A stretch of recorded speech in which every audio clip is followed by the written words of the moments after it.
Mathematics course code 1429 chapter 3 topic absolute value.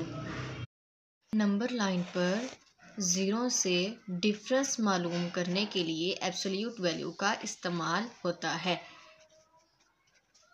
यानी कि अगर आप किसी एक जगह से 2 कदम आगे की तरफ चलें या फिर 2 कदम पीछे की तरफ चलें तो एब्सोल्यूट वैल्यू में ये फासला 2 कदम ही रहेगा, -2 कदम नहीं होगा, क्योंकि ज़ीरो से फासला दोनों तरफ 2 कदम ही है। इसके बाद हमारे पास आती हैं एब्सोल्यूट वैल्यू की कुछ प्रॉपर्टीज़। एब्सोल्यूट वैल्यू को मॉडुलस से जाहिर किया जाता है। अब प्रॉपर्टीज़ में बस पहली प्रॉपर्टी ये है कि हम जिस भी नंबर का मॉडुलस लें वो हमेशा ज़ीरो से बड़ा होता है, या ज़ीरो होता है या ज़ीरो से बड़ा होता है, नेगेटिव नंबर नहीं होता। इसके बाद दूसरी हमारे पास ये है कि अगर हमारे पास कोई नेगेटिव नंबर आ भी जाए और हम उसका जब एब्सोल्यूट वैल्यू अगर हमारे पास कोई नेगेटिव नंबर आ जाए और जब हम उसका मॉडुलस लेते हैं तो हमारे पास आंसर पॉजिटिव में आएगा। तीसरी हमारे पास वैल्यू ये है कि अगर हम दो वैल्यूज़ को आपस में माइनस करें या फिर पहले वाली में से दूसरे वाली माइनस करें या दूसरे वाली में से पहले वाली माइनस करें, आंसर हमेशा बराबर ही आता है। जैसा कि इसके हम एक फॉर एग्जांपल कर लेते हैं।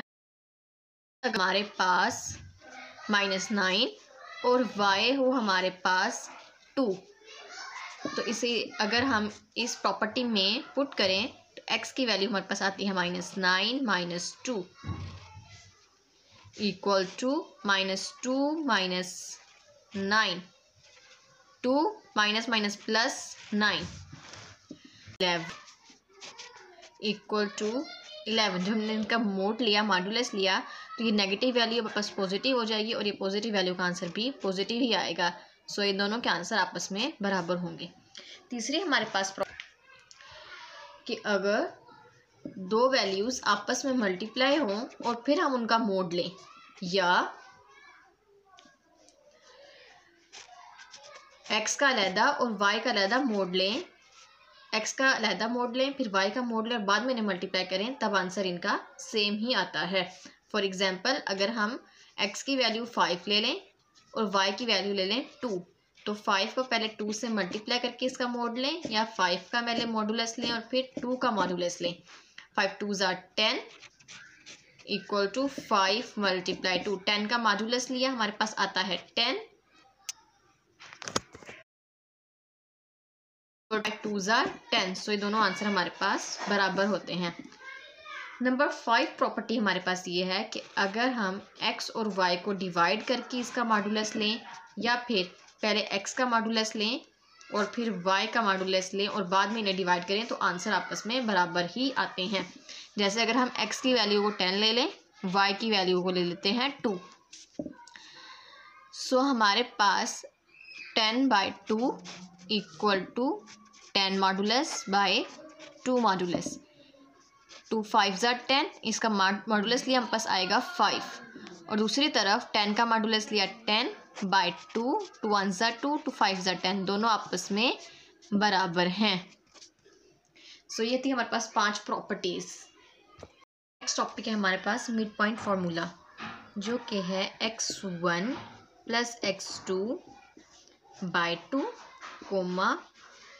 y1 + y2 / 2। हमारे पास एग्जाम्पल 16 है, हमारे पास 2 पॉइंट्स दिए गए हैं कि हमने मिड पॉइंट फाइंड करना है। जो आगे वाली वैल्यू होती है वो x होती है और जो पीछे वाली वैल्यू है वो है y। सो हमारे पास 2 है x1 और 4 है x2। इसे फार्मूले में पुट करेंगे, 2 + 4 / 2 एंड 6 + 8 / 2। सो हमारे पास आंसर आता है 6/2 14/2। 2 1 = 2, 2 3 = 6, 3, 2 1 = 2, 2 7 = 14, 7। हमारे पास एक पॉइंट आया 3 और 7 जो इन दोनों पॉइंट्स के दरमियान में मौजूद है। अगला टॉपिक हमारे पास डिस्टेंस फार्मूला। एग्जाम्पल 17 है हमारे पास, हमारे 2 पॉइंट का डिस्टेंस मालूम करना है। डिस्टेंस का फार्मूला हमारे पास होता है distance AB equal to √ x2 - x1 whole square plus y2 minus y1 whole square. हम वैल्यूज इसमें पुट करते हैं। डिस्टेंस ए बी पहले लिखनी है x2 यानी 4 minus 1 whole square plus y2 है हमारे पास 0 minus 4 whole square. 4 minus 1 equal to 3 square plus minus 4 square. दोनों का स्क्वायर लेंगे, 3 का स्क्वायर आएगा 9 प्लस 4 का स्क्वायर आएगा हमारे पास 16 और माइनस प्लस हो जाएगा।